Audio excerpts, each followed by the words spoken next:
Hi Warangal.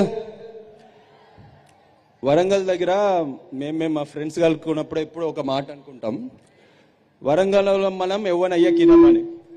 అంతేనా? వరంగల్లో మనం ఎవ్వనయ్య కినం. ఇది చాలా పాజిటివ్ ప్లేస్, భద్రకాలం ఉన్న ప్లేస్.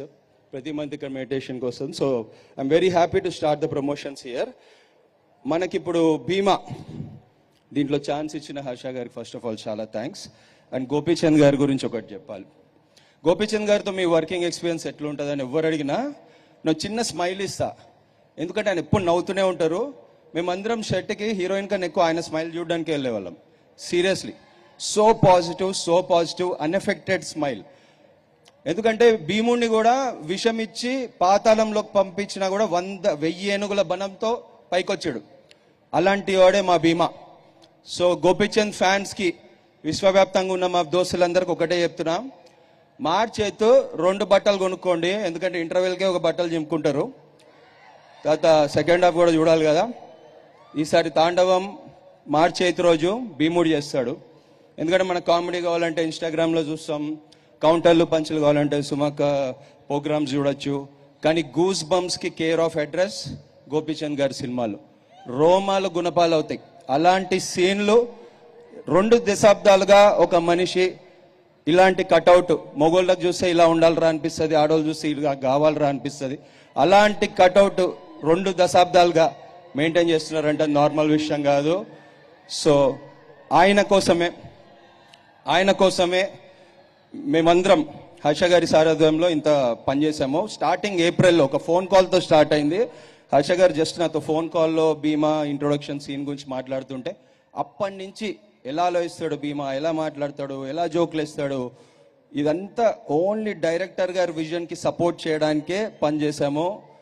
ఆయన మాత్రం కంటెంట్ కొంచెం దాటినా కూడా ఒప్పుకోడు. అంత క్లారిటీ ఉన్న డైరెక్టర్ హర్ష గారు. అస్సలు కొంచెం స్క్రీన్ ప్లే దాటినా కూడా అంత పక్కా క్లారిటీతో ఉన్న డైరెక్టర్ నేనెక్కడ అంటే ఈ మధ్య కాలంలో దొరకడం మనకు అదృష్టం. కృష్ణదేవరాయలు గారు కూడా కన్నడ వారే, దేశ భాషలందు తెలుగు లెస్స అన్నారు. సో మన తెలుగుని రెస్పెక్ట్ చేసే ఎవ్రీ పర్సన్ని మనం రెస్పెక్ట్ చేస్తాం. సో లాస్ట్గా ఒకటి చెప్తున్నా, ఎప్పుడు మనం ఇప్పుడు నెట్ఫ్లిక్స్లో శాండ్విచ్లు, బర్గర్లు అట్లాంటి ఫారెన్ సినిమాలు అయిపోయినాయి. ఆవకాయ విత్ వెన్న పూస తిందాం. చాలా రోజులు అయింది ఇట్లాంటి క్వింటిసెన్షియల్ తెలుగు సినిమా చూసి.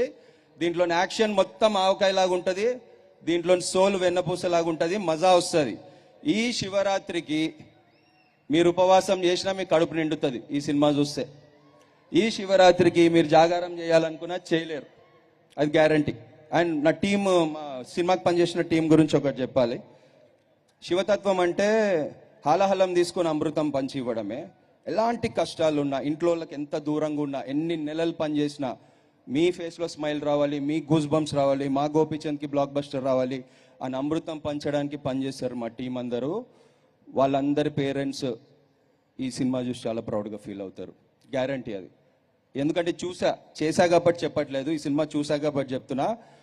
మార్చ్ 8 శివరాత్రి రోజు బాక్స్ ఆఫీస్ ఊచకోత, థియేటర్లో విజిల్స్ మోత, ఇది guarantee. Bheema, Hara Hara Mahadev. Thank you.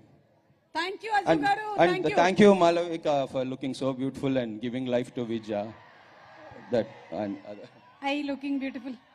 Obviously, Yeah. default. By default, yeah, I know.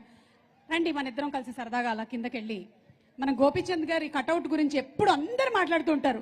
అసలు ఆయన ఏం చేస్తుంటారు ఒకసారి అడగాలని ఉందబ్బా. ఎట్లా మెయింటైన్ చేస్తుంటారు ఈ కటౌట్ ని అని ఏమంటారు మన యూత్? అడుగుదామా ఒకసారి?